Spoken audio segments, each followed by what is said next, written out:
30 जनवरी 1948 दिल्ली की सड़कों पर शाम उतर रही थी। लुटियंस दिल्ली का बिरला हाउस बाहर से शांत दिख रहा था, लेकिन अंदर इतिहास का सबसे काला अध्याय लिखा जा रहा था। घड़ी की सुइयां टिक टिक कर रही थीं। 5:10 हो चुके थे। अंदर कमरे में 78 साल के महात्मा गांधी अपनी आखिरी चर्चा कर रहे थे सरदार पटेल के साथ। मुद्दा था नेहरू और पटेल के बीच बढ़ते मतभेद। लेकिन उसी वक्त बिरला हाउस के गार्डन में भीड़ के बीच एक शख्स मौत बनकर खड़ा था। उसने खाकी रंग का कोट पहना था। उसका चेहरा सपाट था, आंखें पथराई हुई थीं। उसके कोट की जेब में एक काली ठंडी बेरेटा M1934 पिस्टल लोडेड थी। उसका नाम था नाथूराम विनायक गोडसे। आज हम उस पूरी कहानी को खोलेंगे। वो 2 घंटे, वो 2 महीने और वो 2 साल जिन्होंने एक थिएटर आर्टिस्ट को एक हत्यारा बना दिया। कहानी शुरू होती है 1947 के विभाजन से। सरहद पर इंसानियत मर चुकी थी। पंजाब से आने वाली ट्रेनों में जिंदा लोग कम और लाशें ज्यादा आ रही थीं। हर तरफ चीख पुकार थी। महिलाओं की इज्जत लूटी जा रही थी, बच्चों को काटा जा रहा था। इन्हीं रेफ्यूजीज में एक लड़का था, मदन लाल पाहवा। उसने अपनी आंखों के सामने अपने परिवार को बर्बाद होते देखा था। जब वो भारत आया तो उसके दिल में सिर्फ गुस्सा था। मदन लाल पाहवा, मेरा सब कुछ चला गया, मेरा घर, मेरा दुकान, और वो वहां दिल्ली में बैठ के मुसलमानों को बचाने की बात करते हैं। क्यों? क्या हिंदुओं का खून पानी है? मदन लाल का गुस्सा अकेले उसका नहीं था। पुणे में बैठे एक संपादक नाथूराम गोडसे और नारायण आप्टे भी यही महसूस कर रहे थे। 13 जनवरी 1948 गांधी जी ने दिल्ली में आमरण अनशन शुरू कर दिया। उनकी शर्त थी कि भारत सरकार पाकिस्तान को 55 करोड़ रुपए तुरंत दे। भारत और पाकिस्तान के बीच हुई ये डील 55 करोड़ का विवाद। ये वो पैसा था जो पार्टीशन डील का हिस्सा था। सरकार जानती थी कि पाकिस्तान इस पैसे से बंदूक खरीदेगा और हमारे ही सैनिकों को मारेगा, लेकिन गांधी जी जिद पर अड़े थे। 3 दिन बाद सरकार झुक गई, पैसा दे दिया गया। गोडसे की दृष्टिकोण से, नाथूराम गोडसे, आपटे, अब बहुत हो गया। ये बुजुर्ग अब देश के लिए खतरा बन चुका है। अगर इन्हें नहीं रोका गया तो ये पूरा हिंदुस्तान पाकिस्तान को दे देंगे। हमें इन्हें मारना होगा। बस यही वो पल था जब पुणे के एक छोटे से कमरे में राष्ट्रपिता की मौत का वारंट साइन हो गया। 7 लोग दिल्ली पहुंचे। गोडसे, आप्टे, करकरे, मदन लाल, गोपाल गोडसे, शंकर किस्तैया और दिगंबर बटजे। उन्होंने बिरला हाउस की रेकी की।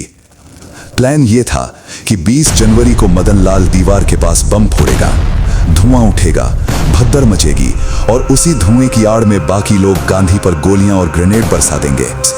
धमाका हुआ। मदन लाल ने फ्यूज जला दिया। दीवार हिल गई, लेकिन बाकी साथी डर गए। दिगंबर बटजे, जो सबसे आगे था, वो भीड़ देखकर घबरा गया और भाग निकला। प्लान फेल हो गया। भीड़ ने मदन लाल को पकड़ लिया। पुलिस आई। मदन लाल चीखता रहा। मदन लाल पाहवा, मैं अकेला नहीं हूँ। वो लोग फिर आएंगे, वो लोग वापस आएंगे। यहाँ एक बहुत बड़ा सवाल उठता है। मदन लाल पकड़ा गया था। उसने पुलिस को बता दिया था कि किरकी वाले लोग इसमें शामिल हैं। उसने गोडसे और आप्टे का हुलिया भी बता दिया था। तो फिर दिल्ली पुलिस ने पूरे शहर को सील क्यों नहीं किया? गोडसे और आप्टे उसी रात दिल्ली के मरीना होटल के रूम नंबर 40 में लुके हुए थे। अगर पुलिस उस रात मरीना होटल पहुंच जाती तो शायद 30 जनवरी का वो काला दिन कभी नहीं आता। लेकिन किस्मत को कुछ और ही मंजूर था। गोडसे वहां से निकल गया। अब गोडसे और आप्टे के पास कोई टीम नहीं थी। वो अकेले थे। वो ग्वालियर पहुंचे। वहां उनकी मुलाकात डॉक्टर परचूरे से हुई। उन्हें चाहिए थी एक ऐसी बंदूक जो कभी धोखा न दे, जो साइज में छोटी हो लेकिन इंपैक्ट में खतरनाक हो। और तब उन्हें मिली बेरेटा M1934, इटली की बनी हुई सेमी ऑटोमेटिक पिस्टल। मैगजीन में 7 गोलियां। गोडसे जंगल में बंदूक का परीक्षण करते हुए, ये बिल्कुल सही है। इस बार निशाना नहीं चूकेगा। इस बार मैं खुद ट्रिगर दबाऊंगा। तूफान से पहले की शांति। 30 जनवरी की सुबह दिल्ली रेलवे स्टेशन के वेटिंग रूम में गोडसे ने अपनी आखिरी नींद ली। उसने ढंग से खाना खाया, मूंगफली और गुड़ खाया। उसने अपने आप को आईने में देखा। आज ये हाथ कांपने नहीं चाहिए नाथुराम। आज पूरा देश तुझे नफरत करेगा, लेकिन आने वाला इतिहास तुझे समझेगा। उधर बिरला हाउस में गांधी जी को मौत के आने का कोई अंदाजा नहीं था। वो मनु और अभा के साथ मजाक कर रहे थे। बापू ने कहा था कि अगर मैं गोली लगने पर भी हे राम कहता हुआ मरूं, तभी मुझे सच्चा महात्मा मानना।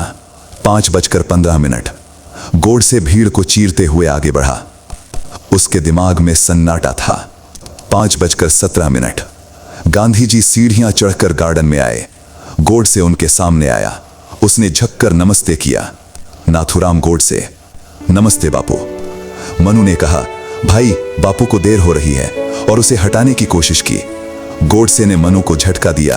पूजा की थाली गिर गई और ठाए ठाए ठाए 3 गोलियां पॉइंट ब्लैंक रेंज से। सफेद चादर लाल हो गई। धुआं उड़ने लगा। बापू जमीन पर गिर पड़े। गांधी जी, हे राम। 8 नवंबर 1948, लाल किला। गोडसे ने भागने की कोशिश नहीं की थी। अब वो कोर्ट में खड़ा था। जज ने पूछा, तुमने ऐसा क्यों किया? गोडसे ने 92 पन्नों का बयान पढ़ना शुरू किया। मैं एक कट्टर हिंदू हूं, लेकिन मैं गांधी जी की देशभक्ति का सम्मान करता हूं, परंतु उनकी अहिंसा ने हिंदुओं को कायर बना दिया है। वो मुसलमानों के लिए अनशन करते हैं, लेकिन जब पाकिस्तान में हिंदू मारे गए तब उन्होंने अनशन क्यों नहीं किया? मैंने जो किया उसका मुझे कोई पछतावा नहीं है। अपने देश के टुकड़े होते नहीं देख सकता था, इसलिए मैंने अपने पिता तुल्य व्यक्ति पर गोली चलाई। अगर देश को बचाने के लिए मुझे पापी कहा जाए तो हां, मैं पापी हूं। मुझे दया नहीं चाहिए, मुझे दंड चाहिए। अदालत में बैठे लोग सुन्न थे। कईयों की आंखों में आंसू थे। जस्टिस खोसला ने लिखा कि अगर उस दिन वहां मौजूद लोग जूरी होते तो वो गोडसे को निर्दोष मान लेते, लेकिन इंसानी कानून जज्बात से नहीं चलता। 15 नवंबर 1949, अंबाला जेल, सुबह का वक्त।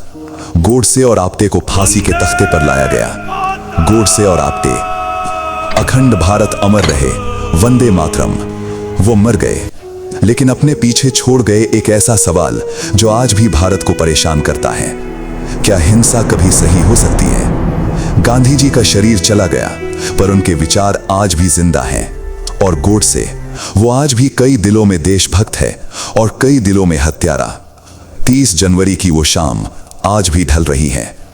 दोस्तों, अगर आपको हमारी ये कहानी पसंद आई तो गांधी जी के लिए वीडियो को एक लाइक और चैनल को सब्सक्राइब करना न भूलें। जय हिंद।